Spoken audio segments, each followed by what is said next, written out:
Bismillahirrahmanirrahim. Assalamualaikum warahmatullahi wabarakatuh. Alhamdulillahirabbil alamin wassalatu wassalamu ala Rasulillah wa ala alihi wa sahbihi wa man tabi'ahum bi ihsanin ila yaumiddin wa ba'du. Alhamdulillah, kembali kita bertemu pada hari ini dan mudah-mudahan semua kita dalam keadaan sehat walafiat. Pada hari ini pelajaran kita adalah pelajaran antropologi.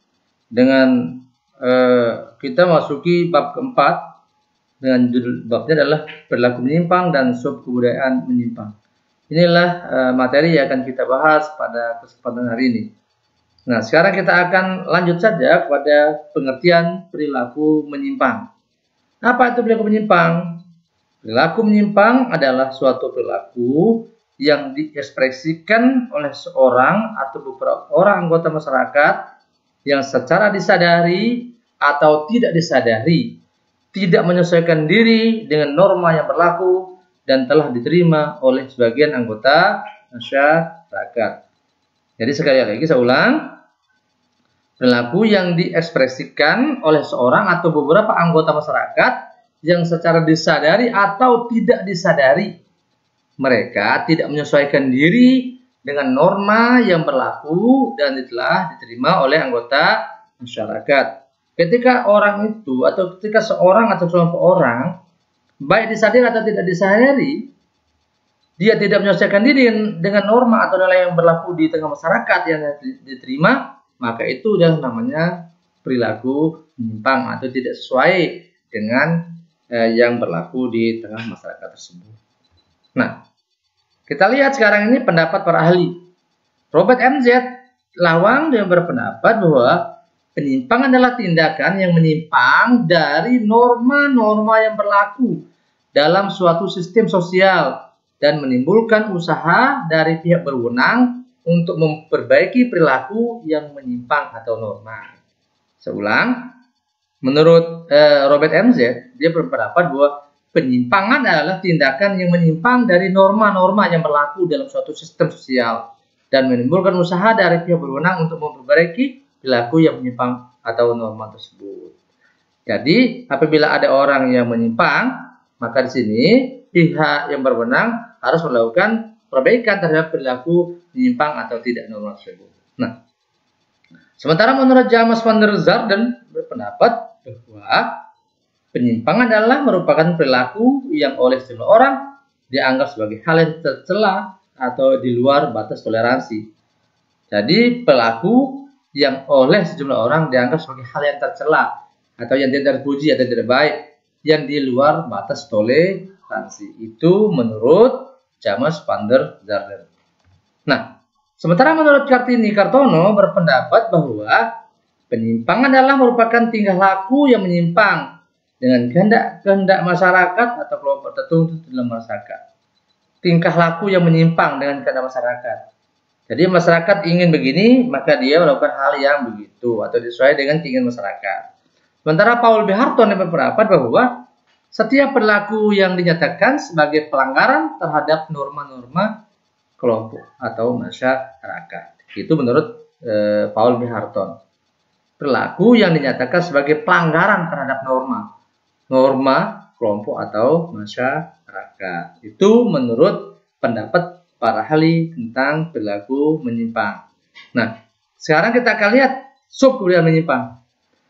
Perilaku menyimpang dalam sub kebudayaan menyimpang yaitu perilaku individu anggota kelompok yang telah mempelajari nilai dan norma menyimpang dalam kelompoknya, di mana nilai dan norma tersebut bertentangan dengan nilai dan norma yang berlaku umum di dalam masyarakat. Ada sekelompok orang yang melakukan tindakan-tindakan yang tidak sesuai dengan norma yang berlaku umum di tengah-tengah masyarakat. Nah, ini dia. Kelompok-kelompok tersebut sebagai subkelompok masyarakat yang mempunyai kebudayaan menyimpang seperti apakah kelompok tersebut? Kelompok-kelompok itu adalah kelompok perampok, penjudi, kartus, sabung ayam, dan lain sebagainya, homoseksual, lesbian, waria, penarkoba, teroris, dan lain-lain. Kelompok tersebut punya nilai dan norma yang menyimpang. Yang menjadi anggota kelompok jelasnya mensosialisasikan, mempelajari nilai dan norma yang menyimpang tadi dan inilah yang menjadi budaya dalam kelompok tersebut. Jadi subkelompok menyimpang ini kita lihat adalah kelompok-kelompok seperti para perampok, maling atau pencuri, para penjudi, ya, jadi penjudi kartu, sabung ayam, dan lain sebagainya. Termasuk juga yang namanya homoseks, lesbian, waria, wanita tapi dia pria yang berubah dirinya. Ini juga pelaku menyimpang, pengguna narkoba. Ini yang sekarang luar biasa. Jadi ini adalah ancaman serius bagi bangsa kita, bagi anak-anak muda, di mana narkoba ini tidak mengenal jenis kelamin, tidak mengenal status sosial, dia menyasar ke semua orang, termasuk teroris. Ya, jadi jangan sampai kita ini termasuk pada pelaku menyimpang tadi. Nah, kelompok tersebut punya nilai dan norma yang menyimpang, dan yang menjadi anggota kelompok jelasnya mensosialisasikan atau mempelajari nilai-nilai dan norma yang menyimpang tadi, dan inilah yang menjadi budaya dalam kelompok tersebut. Ini dia, jadi budayanya yang menyimpang. Nah, ini bisa kita lihat ini. Nah, ini orang bergocek ini sabung ayam ini. Nah, ini orang sabung ayam bergocek. Nah, ini orang apa ini? Minum ya, minum apa ini? Minum obat ini, obat-obatan ini. Alkohol, minum pil. Nah, ini narkoba kayaknya disuntik tubuhnya ini. Nah, terus ini juga termasuk ini narkoba ini. Nah, ini waria, wanita atau pria. Ini dia nasib, kita lihat di sini. Ini awalnya dulu, ini dia after. Dia sebelumnya ini. Ya, ini dia nih, Nabi Force sudahnya. Jadi dia berubah dirinya jadi laki-laki, sekarang berubah dirinya jadi seorang perempuan, jadi waria. Nah, ini dia orang judi dom ini, main kartu. Ini kelompok-kelompok yang menyimpang di tengah-tengah masyarakat. Nah, teori-teori penyimpangan sosial kita lihat. Contoh, proses mengisap ganja dan berlaku homoseksual. Nah, ini teori differential association, pergaulan berbeda. Teori ini diciptakan oleh Edwin H. Sutherland yang berpendapat bahwa penyimpangan bersumber pada pergaulan berbeda. Penyimpangan dipelajari melalui proses alih budaya. Nah, ini yang lagi ngetren hal ini. Jadi pergaulan. Dia berpendapat bahwa penyimpangan itu bersumber pada pergaulan yang berbeda. Penyimpangan dipelajari melalui proses alih budaya. Jadi ketika kita bergaul dengan orang yang berbeda dengan kita, maka seringkali kita akan terbawa arus kepada hal-hal yang tidak baik. Kalau kita bergaul dengan hal yang baik, memang kita disuruh, tapi terjadi ini penyimpangan nanti pada orang-orang yang berbeda ini. Ini karena apa? Katanya penyimpangan dipelajari melalui proses alih budaya. Jadi alih budaya dari baik menjadi tidak baik ini. Jadi contoh dari orang yang alim, suka mengaji, rajin ibadah, tiba-tiba bergaul sama orang yang menyimpang tadi, maka dia akan terbawa arus ke pada hal yang tersebut. Yang kedua, teori labeling. Teori ini disampaikan oleh Edwin M. Lemarch yang berpendapat bahwa seseorang yang telah melakukan penyimpangan pada tahap primer atau pertama, lalu oleh masyarakat sudah diberi cap sebagai penyimpangan, maka orang tersebut terdorong untuk melakukan penyimpangan sekunder tahap lanjut dengan alasan kepalang tanggung.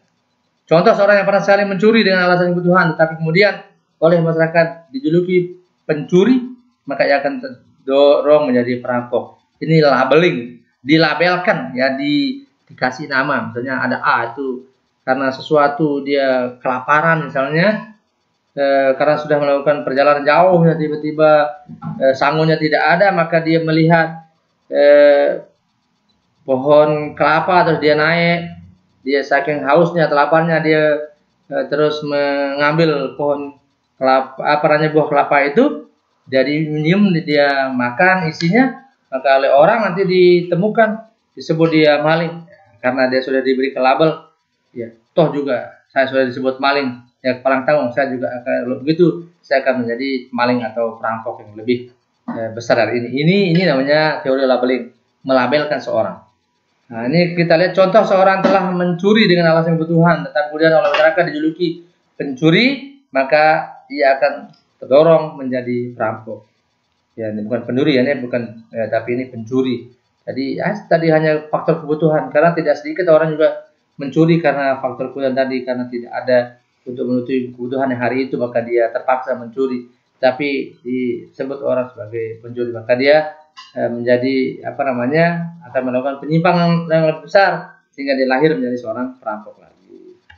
Nah, teori Merton dia mengatakan, teori ini dikemukakan oleh Robert K. Merton. Perilaku penyimpangan merupakan bentuk dari adaptasi terhadap situasi tertentu. Merton mengindikasikan 5 cara adaptasi antaranya.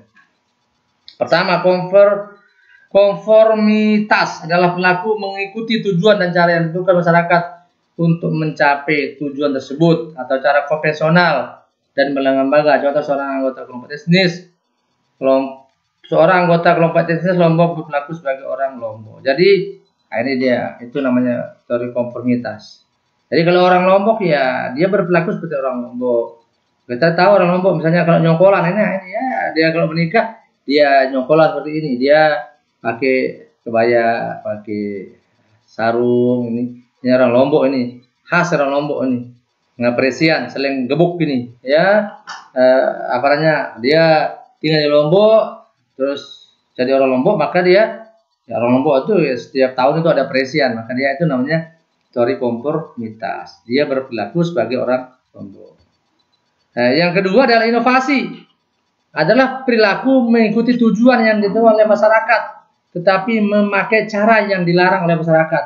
Contoh, penggunaan obat bius pada dokter untuk tujuan membius orang yang akan dioperasi, itu boleh, tapi jika disalahgunakan merupakan perbuatan menyimpang. Yaitu inovasi. Sekarang kan di dalam dunia kedokteran itu banyak inovasi-inovasi.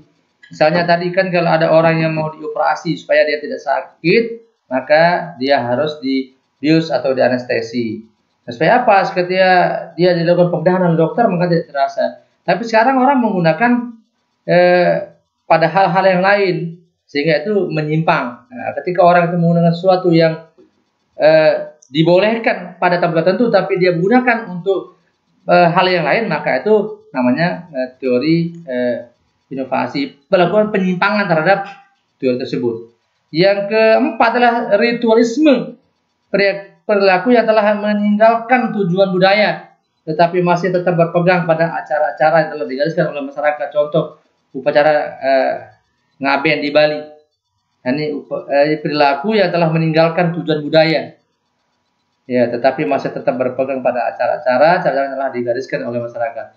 Ngaben ini pembakaran mayat di Bali. Jadi kalau orang Hindu itu meninggal atau mati, maka dia tidak dikubur langsung, tapi dia diabenkan bagi orang yang mampu. Tapi kalau dia tidak mampu, maka dia akan dikubur dulu, nanti bersamaan dia. Kapan ada biayanya baru dia diabenkan. Ini namanya teori ritualisme. Jadi ritual, dia mengikuti ritual-ritual. Jadi sesuatu yang selalu ada di tengah masyarakat. Itu ritual-ritual. Biasanya mengarah pada ritual keagamaan. Nah, teori fungsi. Teori ini dipelopori oleh Emil Durkheim, bahwa kesadaran moral dari semua masyarakat adalah faktor keturunan, perbedaan lingkungan fisik dan lingkungan sosial. Contoh, orang yang orang tuanya penjahat dan tinggal di lingkungan yang tidak baik, maka ia berpeluang besar untuk jadi penjahat. Saya ulang, ini teorinya Durkheim. Dia mengatakan bahwa kesadaran moral dari semua masyarakat adalah faktor keturunan, perbedaan lingkungan fisik dan lingkungan sosial. Jadi Durkheim ini mengatakan orang yang orang tuanya penjahat dan tinggal di lingkungan yang tidak baik, maka ia berpeluang besar untuk jadi penjahat. Jadi ada seorang yang lahirkan dari seorang penjahat, tinggal di kelompok penjahat, maka nanti dia kemungkinan besar dia akan jadi penjahat. Tapi kemungkinan besar, tapi tidak selalu ini benar. Ini namanya teori. Tetapi bisa jadi orang yang lahirnya di dari keluarga penjahat, tapi tinggal di lingkungan yang baik, maka dia bisa juga menjadi orang yang baik. Nah, ini baru teori. Kemungkinan besar dia menjadi penjahat kalau dia tinggal di lingkungan yang jahat. Kemungkinan dia akan menjadi baik kalau dia tinggal di lingkungan baik, walaupun dia lahir dari penjahat. Nah, ini dia misalnya kalau di Jakarta dia ada kampung apa yang terkenal dengan narkobanya. Di Mataram ada juga kampung apa yang terkena narkobanya, saya kurang tahu itu. Nah, ini penjahat jalanan yang orang polisi ini, mereka adalah orang-orang yang suka mengganggu orang di jalan ini ya.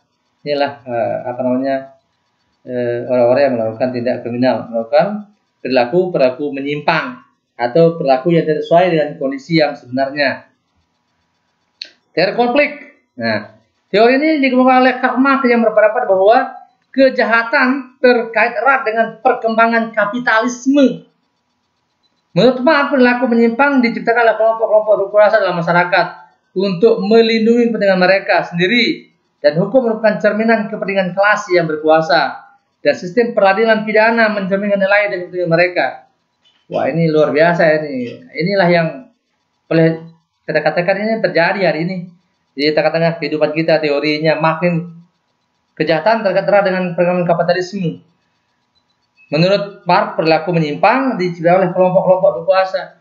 Ini perilaku menyimpang itu yang menciptakannya kelompok berkuasa. Untuk apa? Untuk melindungi kepentingan mereka sendiri, dan hukum itu mencerminkan kepentingan kelas yang berkuasa. Jadi kalau orang itu kaya, terus dia berbuat penyimpangan hukum, itu sudah biasa, dia ciptakan. Nah, ini kita lihat di sini nih. Contoh banyak pengusaha besar melakukan pelanggaran, tetapi tidak diajukan ke pengadilan illegal logging ini. Ya kenapa? Orang dia berkuasa. Illegal logging itu kan kalau tidak ada rakyat kecil itu tentu penguasa ini, karena dia sendiri yang mengaturnya.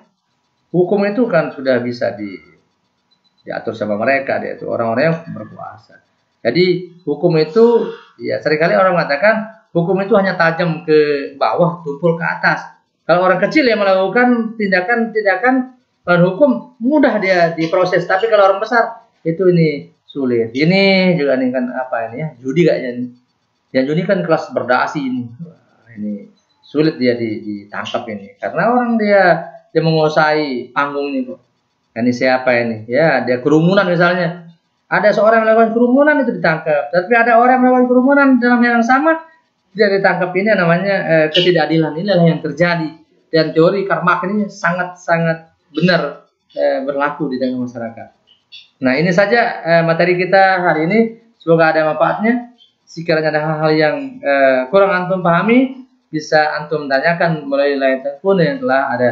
Demikian, dan mari kita tutup dengan doa kafaratul majelis. Subhanakallah wa bihamdika asyhadu an la ilaha illa anta astaghfiruka wa atubu ilaik. Assalamualaikum warahmatullahi wabarakatuh.